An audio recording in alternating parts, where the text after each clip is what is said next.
Բարև ձեզ, Ստեփան Գրիգորյան YouTube-յան ալիքի մասնակիցներ, ողջունում եմ ձեզ բոլորիդ, այսօր նոյեմբերի 20-ն է, մենք շարունակում ենք մեր աշխատանքը, այսօր էլ մենք ունենք լուրջ բաներ քննարկելու, առաջինը ես միշտ ներկայացնում եմ դրական քայլեր, որը արվում է Հայաստանի կողմից կամ Սփյուռքահայության կողմից, դրական քայլերի մասին անպայման այսօր կխոսենք, նաև կխոսենք այն զարգացումների մասին, որոնք տանում են Միացյալ Նահանգները եւ Դոնալդ Տրամպը Միացյալ Նահանգների նախագահան Ուկրաինայի հարցով եւ Հարավային Կովկասում։ Ստեղ զարգացումները շարունակվում են, դուք գիտեք, մեծ թվով պատվիրակություններ Միացյալ Նահանգներից եկան Հայաստան, հիմա գնացին Ադրբեջան, ստեղ էլ գնում է ակտիվ process, Դոնալդ Տրամպը նորից հիշեցրեց, որ ինքը մեծ լումա ունի խաղաղությունը հաստատելու Ղարաբաղի կոնֆլիկտի հարցում։ Ուրեմն քննարկելու բաներ կարևորագույն այսօր էլ ունենք։ Մինչև սկսելը մեր աշխատանքը, խնդրում եմ ձեզ բաժանորդագրվել, կիսվել, լայքել, ինչը շատ կարևոր է, որ մեր YouTube-յան ալիքը ակտիվ աշխատի։ Ուրեմն շատ կարևոր է, որ Հայաստանը արտաքին քաղաքականության հարցերով բավական ակտիվ է։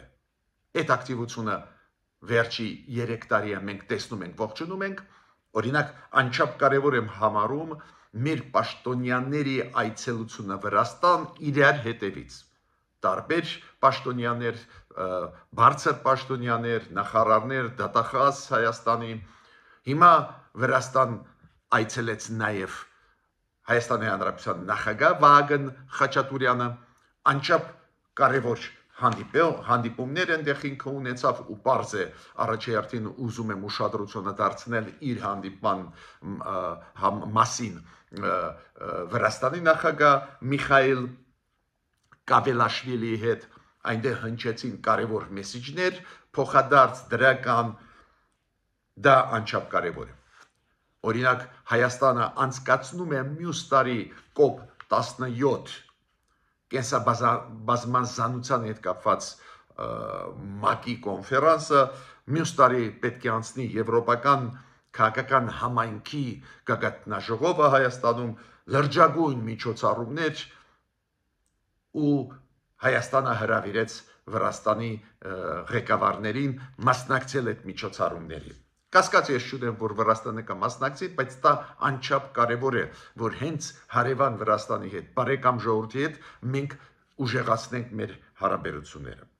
Միխայիլ Կավելաշվիլի Վրաստանի նախագահան ողջունեց այն process-ը, որը գնում է խաղաղության process-ը, որը գնում է Հայաստանի Ադրբեջանի միջև ու ողջունեց, որ նախաստորագրվել է այս խաղաղության պայմանագիրը։ Մոտ ժամանակներս մեր էկոնոմիկայի նախարարը նաև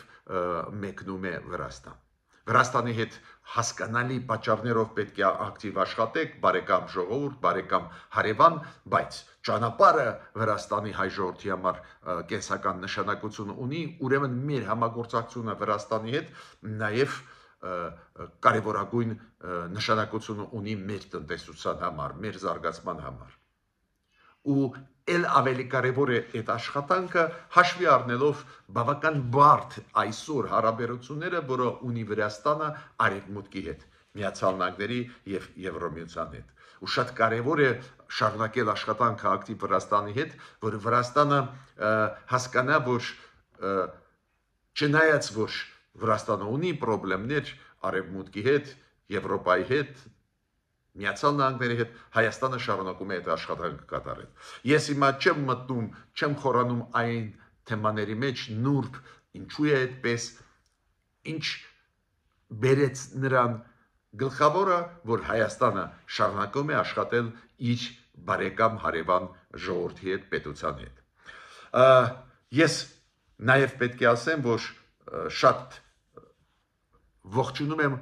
ակտիվությունը Հայաստանի համագործակցության կենտրոնական ասիական երկրների հետ։ Դուք գիտեք, այսօր վարչապետ Նիկոլ Փաշինյանը պետական այցելությամբ մեկնում է Ղազախստան, հաշվի առնելով Տրամփ ծրագրերը, այս ծրագրի շրջանակներում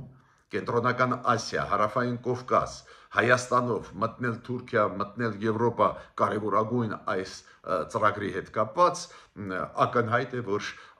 աշխուժացումը, ակտիվացումը մեր աշխատանքի կենտրոնական ասիական երկրների հետ նաև անչափ կարևոր է։ Արմեն Գրիգորյանը, մեր անվտանգության խորհրդի քարտուղարը,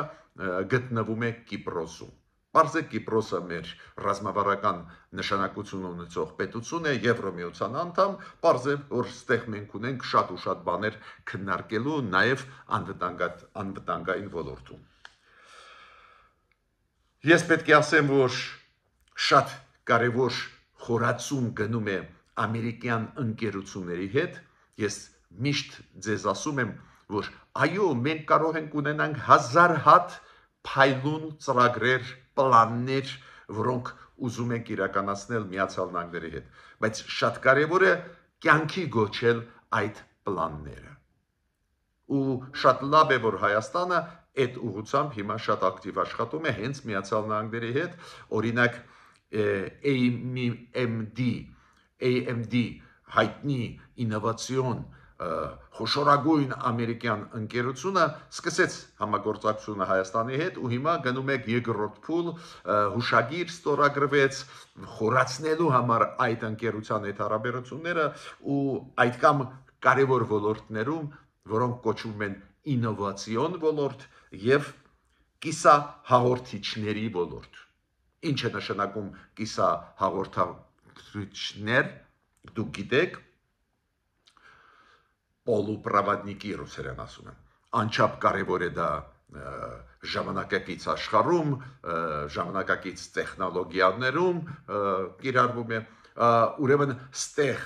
մեր դերը եթե մեծանա, անչափ դա լավ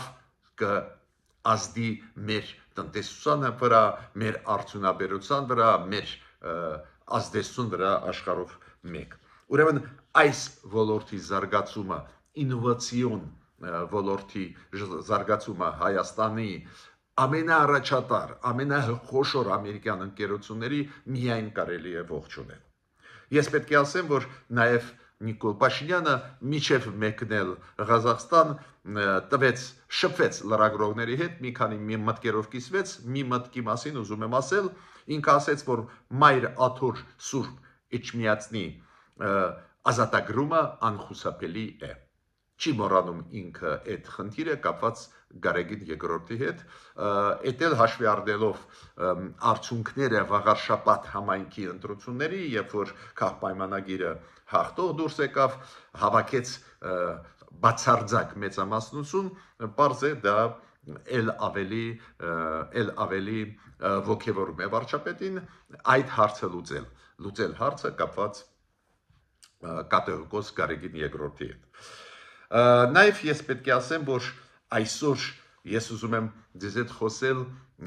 շատ կարևոր թեմայից, Ուկրաինայի թեման բոլորիս համար կարևոր է, այդ ռուսական պատերազմը, Ռուսաստանի պատերազմը Ուկրաինայի դեմ, այս բանակցային process-ը, որը պարբերաբար ձախողվում է, բարդ է ընթանում, դուք գիտեք, Դոնալդ Տրամպը սկսեց ուժեղացնել սանկցիոն քաղաքականությունը Ռուսաստանի դեմ, Պուտինը խափանելու այդ process-ը, հիշում եք, օկտեմբերին նախաձեռնեց հեռախոսազրույց Դոնալդ Տրամպի հետ, շեղեց ուշադրությունը Դոնալդ Տրամպին, օրինակ Տոմագավկ հերահար հրթիռները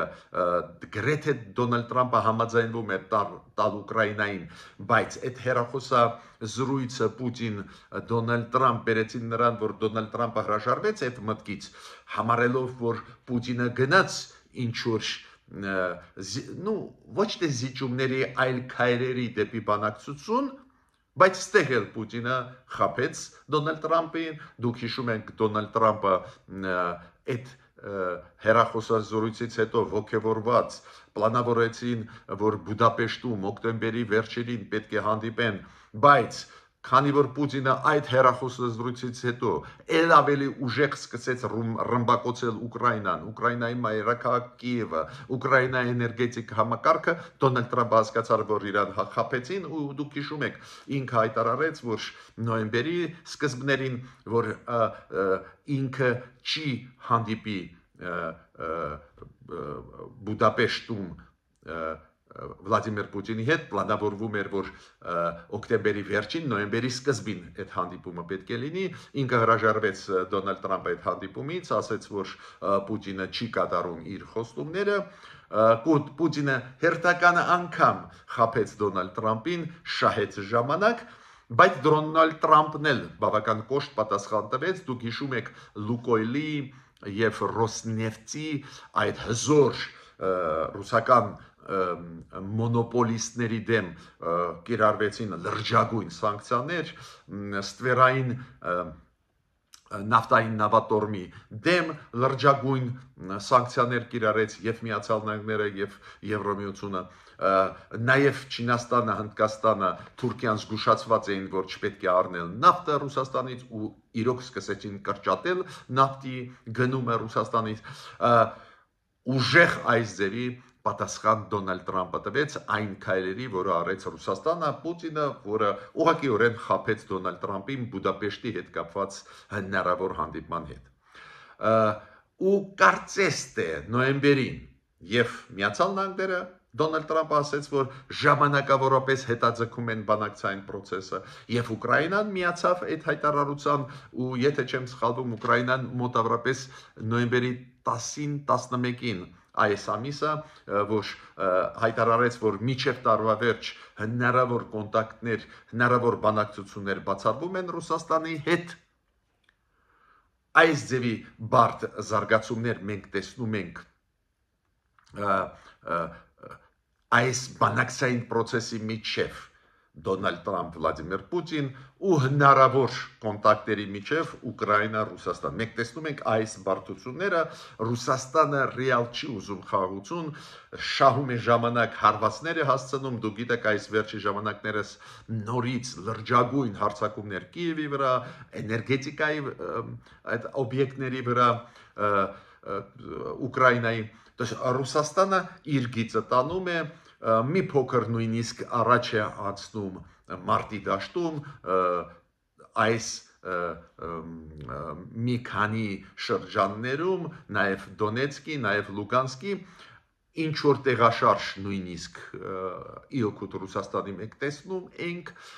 բայց ամենակարևորը Ռուսաստանը անընդհատ մոնիպոլացնում է Դոնալդ Թրամփին, անընդհատ խոստում տալիս է, հետո հետ է կանգնում խոստումից,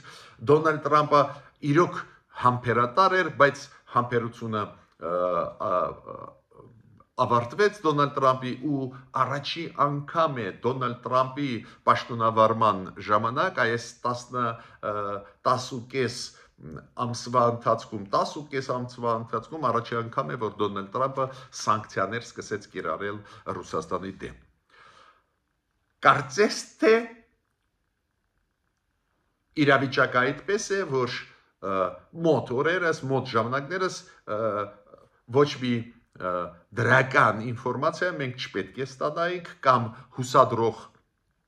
ինֆորմացիա, քանի որ եթե Դոնալդ Թրամփը հրապարակային ասեց, որ Վլադիմիր Պուտինը խաբում է իրան, Վլադիմիր Պուտինը չի կատարում պայմանավորվածությունները, ավելին ինքը ասում է, որ ինքը համոզված էր, որ հենց Ուկրաինայի հարցը ինքը ավելի հեշտ կլուծի, քանի որ ինքը ուներ Վլադիմիր Պուտինի հետ լավ հարաբերություններ, չաշխատեց դա ու կարծես թե գոնե մոտ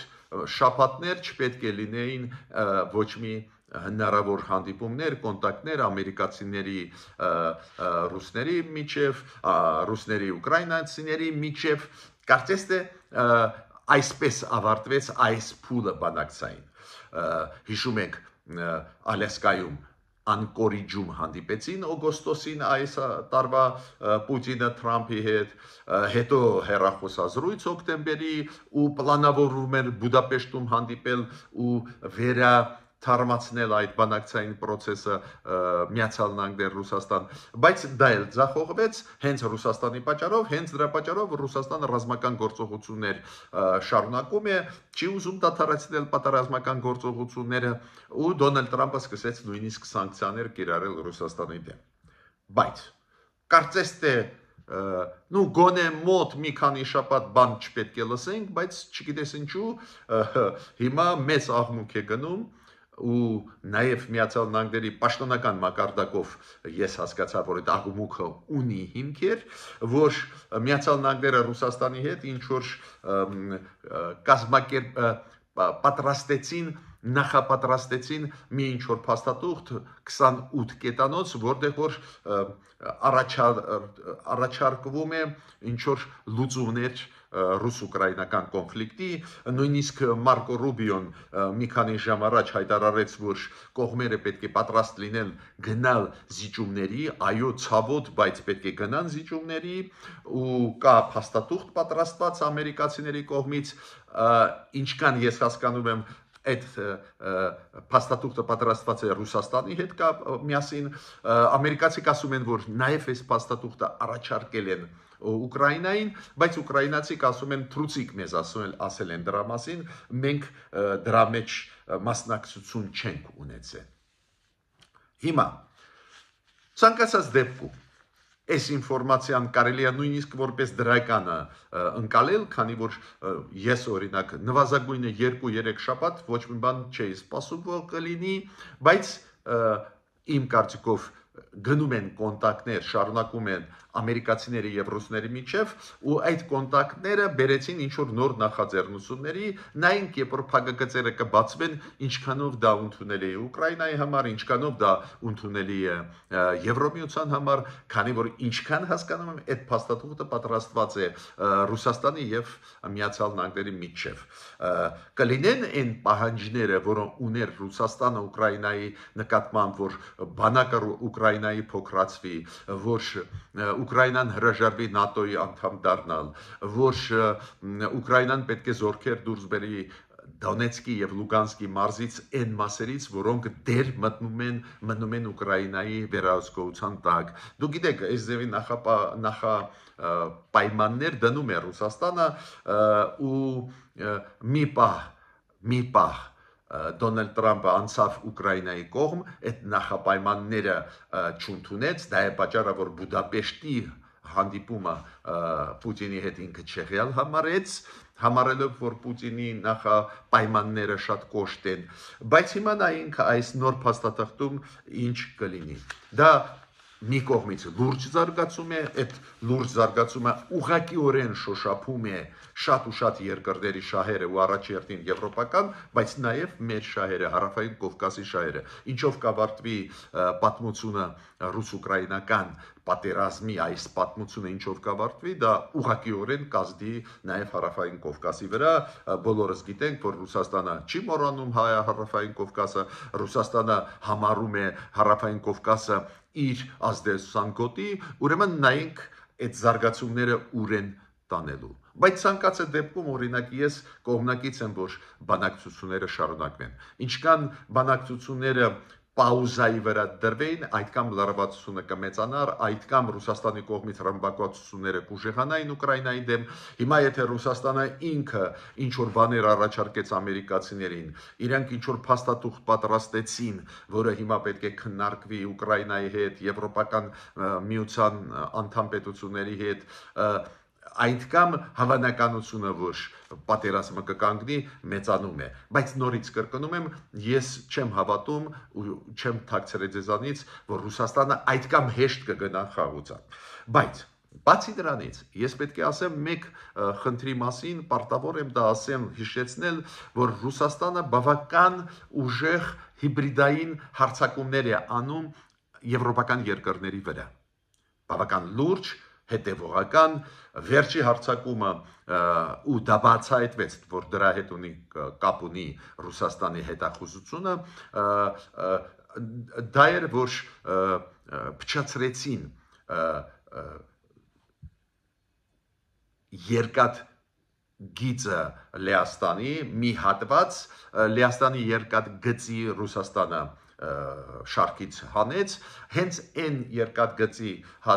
որի միջոցով գնում է աջակցություն զենք զինամթերք դեպի Ուկրաինա։ Ինչ եմ ուզում ասել, այս հիբրիդային հարձակումները ոչ միայն ինֆորմացիոն դաշտում Ռուսաստանը օգտագործում է, նաև դա օգտագործում է Ռուսաստանը այլ տեղերում, ապականացնելով հարևան եվրոպական երկրները, օրինակ հիշում եք դրոնների մուտքը Լեհաստան, դրոնների մուտքը Գերմանիա, Դանիա, Էստոնիա, Ռուսաստանը անում է այդ հիբրիդային քայլերը, որոնք մտահոգում են եվրոպացիներին ու մտահոգությունը այն աստիճանի հասավ, որ Իտալիայի պաշտպանության նախարարը պատրաստեց զեկույց 125 էջանոց, որտեղ որ մանրամասն գրում է այդ հարձակումների, որը անում է հիբրիդային Ռուսաստանը Եվրոմիության անդամ պետությունների, ու ինքը ինչ է ասում, քանի որ Եվրոմիությունում, ՆԱՏՕ-ում որոշումները ընդունում են կոնսենսուսով, ստացվում է այդպես, որ որոշումները շատ երկար են ընդունվում ու Ռուսաստանի այդ հարվածները պատասխան չեն ստանում։ То есть Եվրոպան չի մշակում մեխանիզմներ արագ, որով պետք է պաշտպանվի, ու այն պաշտպանությունը, որը Եվրոպան անում է այսօր, դա բավարար չի, ինքը համարում է, որ պետք է ստեղծվի եվրոպական մեծ կենտրոն, որը չեզոքացնի, կպայքարի այդ հիբրիդային հարձակումների դեմ։ Այո, Լեհաստանը պատասխանեց իմիջիալոց այդ երկաթ գծի վնասումը Ռուսաստանի կողմից, որը արված են Լեհաստանում, Լեհաստանը պատասխանեց, Գդանսկում փակեցին ռուսական հյուպատոսությունը, Ռուսաստանը շատ նյարդացած էր, պատասխանում են, ՆԱՏՕ-ն ուժեղացնում է իր դիրքերը Բալթյան երկրներում, Լեհաստանում, այլ երկրներում, որ հակաօդային համակարգերը ուժեղ լինեն, որ կարողանան պատասխանել, եթե լինեն դրոնների հարձակումներ, ռուսական դրոնների Եվրոպայի վրա, բայց ցանկացած դեպքում աղազանգում է վաղուց է, դուք գիտեք, Գերմանիայի պաշտպանության նախարարը պարոն Բորիս Պիստորիուսը, ու դուք գիտեք, երեք Բերլինում քաղաքի ներսում անցկացվել զորավարժություններ, որ մարդիկ պատրաստ լինեն արձագանքել, եթե հարձակումներ լինեն, ինչի այդ վախը գալիս է, քանի որ ինչ որ դրոններ անընդհատ մտնում են Դանիայի օդային տարածք, անընդհատ մտնում են Գերմանիայի օդային տարածք ու վնաս են հասցնում նաև տնտեսական, քանի որ օդանավակայանները կանգնում են, չեն աշխատում, բայց բացի դրանից այդ վտանգները ակնհայտ են։ Նույնը Լեհաստանի, դուք գիտեք, հայտարարությունը շատ կարևոր Լեհաստանի գլխավոր շտաբի պետ, իրանց բանակի գլխավոր շտաբի պետի, որ մենք գտնվում ենք նախապատերազմական վիճակում։ Ուրեմն աղազանգներ կան, Եվրոպան մտածում է, որ ոնց իրան պաշտպանի, բայց ինձ համար շատ կարևոր էր, որ հենց Իտալիայի, Գերմանիայի, այս երկրների, որոնք շատ ու շատ ավելի հեռու են Ռուսաստանից, հենց իրենց պաշտպանության նախարարությունները աղազանգում են, որ վտանգները այս հիբրիդային պատերազմի Ռուսաստանի կողմից շատ լուրջ են։ Ինչու այդ ուշադրությունը դարձնում եմ, որ տեսակ կանխարգելիչ քայլեր պլանավորում են անել պետությունները։ Եթե կա վտանգ, ինչ որ երկրից եկող կամ պոտենցիալ վտանգ, իրենք աղազանգում են, որ ինչքան կարելի է շուտ պետք է պատրաստվել պաշտպանվելու։ Ու հիմա ես անցնում եմ կարևոր այսօրվա հարցին, Դոնալդ Տրամփ, Միացյալ Նահանգներ, Հարավային Կովկաս։ Դուք գիտեք, որ Միացյալ Նահանգների պատվիրակությունները իրար հետևից գալիս են Հայաստան, գնում է աշխատանք այդ Դոնալդ Տրամփ ծրագրի իրականացման հետ կապված ու ոչ միայն երկկողմ հարաբերությունները զարգացնելու համար, բայց շատ կարևոր է, որ այս պատվիրակությունը, որը կար Հայաստանի ու որը գլխավորում էր պետքարտուղարի տեղակալը, հիմա գտնվում է Բաքվում։ Բաքվում այնտեղ նաև լուրջ քննարկումներ էին գնում ու նաև հանդիպումներ բարձա Ադրբեջանի ղեկավարների հետ, նաև Բայրամովի հետ արտգործնախարարի ու այնտեղ քննարկվում էր ինչքան կարելի է շուտ արագացնել այդ Դոնալդ Թրամփ ծրագրի զարգացումը։ Ու Բայրամովը Ամերիկայի պետքարտուղարի տեղակալի մոտ չհամարձակվեց օգտագործել Զանգեզուրի միջանցք անունը, ասեց տրիպ, այո, Դոնալդ Թրամփի ուղի, ճանապարհ, մենք կողմնակից ենք արագ կառուցել։ Նաև այդ պետքարտուղարի տեղակալը, որը եղավ Հայաստանում ու գնաց հիմա Ադրբեջան, որ ակտիվացնի այդ համագործակցությունը, այդ ինֆորմացիան մեզ համար անչափ կարևոր է Հայաստանի համար ու դրական է, բացի դրանից ինքը ասեց, որ այն խումբը Ադրբեջան Միացյալ Նահանգներ, որը կպատրաստի այն ռազմավարական նշանակություն պայմանագիր Ադրբեջանի հետ, այդ խումբը կգլխավորի մյուս ուրիշ պետքարտուղարի տեղակալ Սոնատա Կոլտերը։ Ինչ է ինձ հուշում այդ ակտիվությունը ամերիկացիներին Հարավային Կովկասում, նաև կարևոր պատվիրակություն գնաց ամերիկացիների, նաև գնաց Թիֆլիս։ Ինչ է հուշում, որ այս ծրագրերը Թրամփի արագ Միացյալ Նահանգները ուզում են իրականացնել։ Ուստեղ մենք պետք է արագ գործենք, քանի որ այդ ծրագիրը կապահովի պաշտպանությունը մեր սուվերենության։ Ես նաև պետք է ասեմ, որ նորից Դոնալդ Թրամփը անդրադարձավ Ղարաբաղի հարցին, անդրադարձավ դրան, որ ինքը օգնեց Հայաստանին ու Ադրբեջանին հասնել խաղաղության, ու ինքը ասեց, որ ես միլիոնավոր կյանքեր փրկեցի այլ կոնֆլիկտներում, նաև այդ կոնֆլիկտում, որը Ադրբեջանի հետ էր կապված, ինքը ասեց երկար տարիներ տևեց դա, ու Դոնալդ Թրամփը նորից հիշեցնեց, որ երբ որ ինքը ունեցել է հեռախոսազրույց Պուտինի հետ, Պուտինը ասեց անհավատալի է ինձ համար, որ դու կարողացար լուծել այս կոնֆլիկտը, որը երկար տարիներ տևել են։ Նու Թրամփը իրան պատասխանեց, գիտեք ինչ, ասում է դու այդ կոնֆլիկտի մասին մի անհանգստացի, ավելի լավ է դու մի խանգարի, որ մենք այս անհեթեթ պատերազմը Ուկրաինայի դեմ լուծենք։ Այո, Դոնալդ Թրամփը իրոք հավատում էր Վլադիմիր Պուտինին, ինքը համարում է այսօր էլ, որ իրանց հարաբերությունները լավն են, ու ինքը ասում է, ես հույսով եմ, որ արագ կլուծենք, որ չենք կարող արագ լուծել, քանի որ Վլադիմիր Պուտինը պարզվեց, որ իրան չի լսում։ Ես այդպես կձևակերպեմ, բայց իմ ասածը նա է, գլխավոր ասածս։ Այս ակտիվությունը Միացյալ Նահանգների մեր տարածաշրջանում, այդ ակտիվությունը Միացյալ Նահանգների Ուկրաինայի կոնֆլիկտում անչափ կարևոր է, որ մենք հասկանանք, որ մենք ակտիվ լինենք, որ Միացյալ Նահանգները ամրապնդվեն մեր տարածաշրջանում։ Դա է երաշխիքը, որ մեր սուվերենությունը մենք չենք կորցնի։ Ուղիղ հակառակը կզարգանանք, կուժեղանանք։ Ես ավարտեցի իմ ելույթը, միջ նոր հանդիպումներ։